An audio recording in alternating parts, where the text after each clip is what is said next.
What's poppin', y'all? I'm back with a speed build. This is the second one that I've done. I did a coffee house for a girl named Ivy in my save file before this, like a year ago, and I have been at work on my save file for this entire year. I just haven't filmed any of it, so I think I'm gonna start filming some more. So right now we're working on Bargain Bend.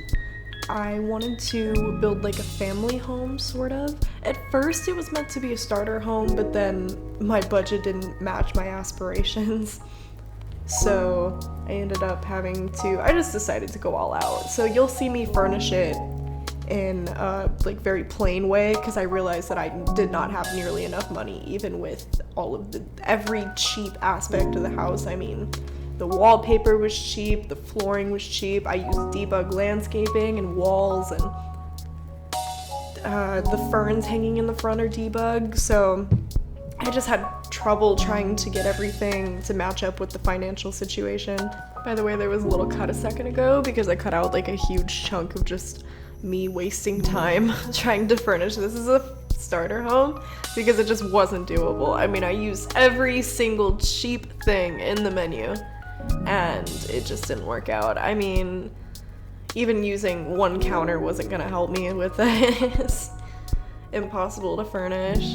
And you know, in a starter house, you don't want to have like a super nice shell. I mean, maybe you do, but you definitely need hobby items, and I wasn't gonna be able to afford any of those. So here we are, going all out, finally. Those two windows in the back, I figured we'll have some different windows right there.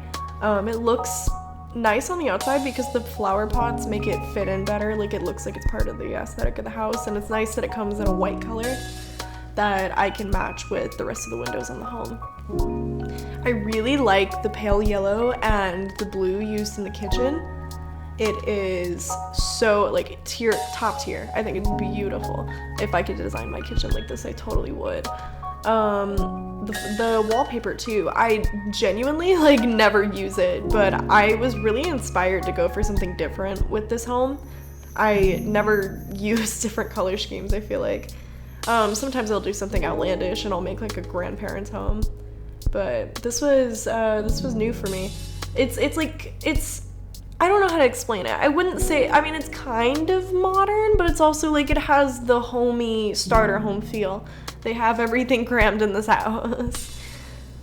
There's lots of open shelving. Above the desk area, there's a giant shelving unit. Like, it looks like a built-in kind of, with just like desk items and like file boxes and stuff like that. I think it turned out super great. The rugs used in the kitchen really tied in to make it feel super homey. By the way, I like really tried to cut this video down because it was 4 hours of building, and I mean, I know I've done like 12-hour builds before, but this was ridiculous for filming. It took me a few days, and I just leave my computer on and come back and get back to recording all in one set. If anybody has any tips on video editing, I know literally nothing. So like I put this in a different video editor, and now I'm doing like the music overlay and the narration through like Windows Movie Maker because I have no experience. This is my only experience. I just need to learn how to use the new software because I can tell it has a lot that it can do. I'm just not well versed in it yet.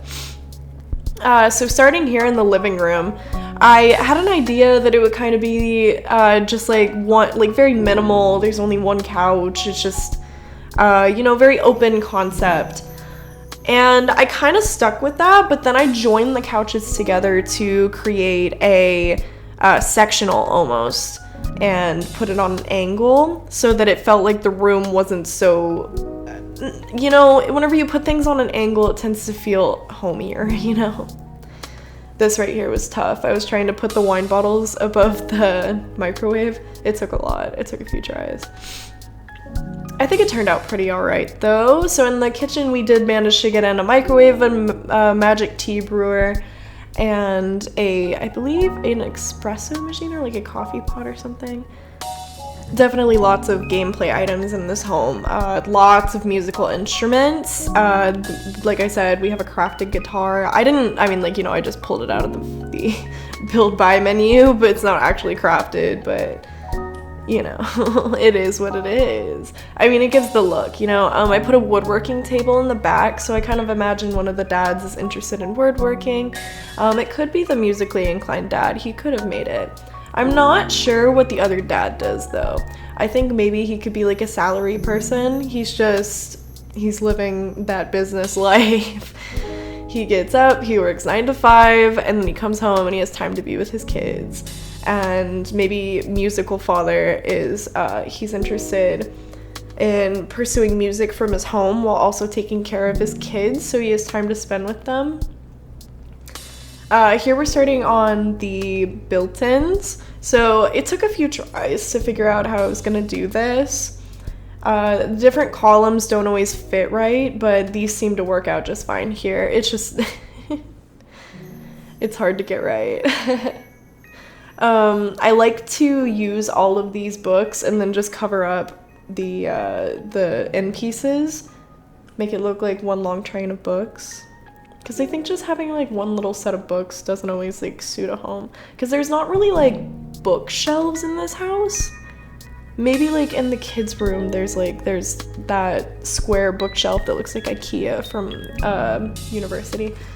But I don't know, I feel like that has children's books in it. These are the adult books, you know? Right here, I wanted to put a painting on the wall, and I was like, I should put a shelf under it. I really like how that looks. We got a microphone and a guitar. I put a little plant up there, which in playability, it's kind of hard whenever I do things like that because you'll just have like a floating plant. And you know, you don't always have all the walls up, especially in kind of a smaller home like this. But I mean, it doesn't hinder your playing too much. It's not too bad.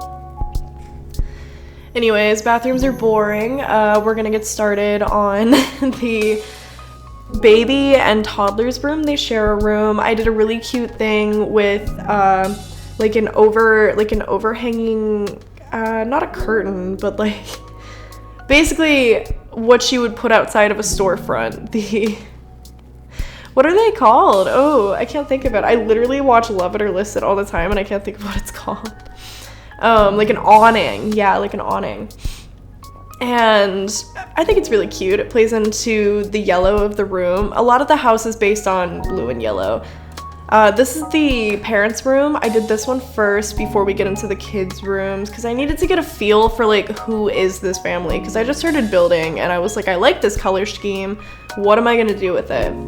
So we have violins, guitars. They have a keyboard in their room.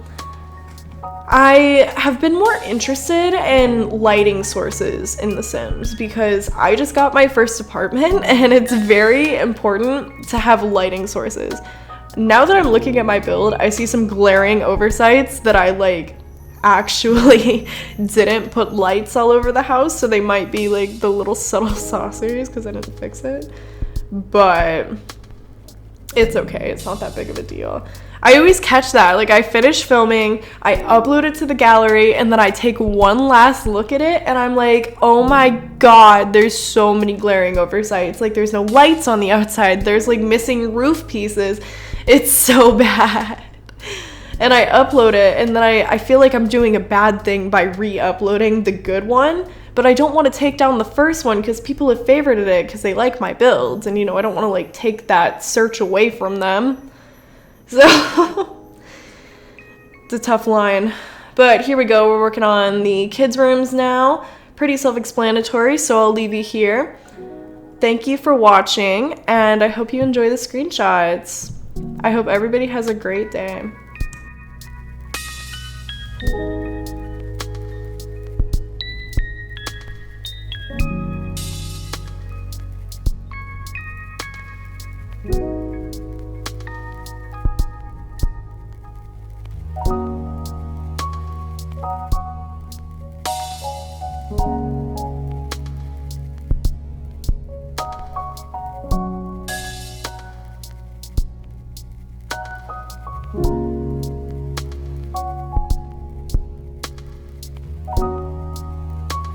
you.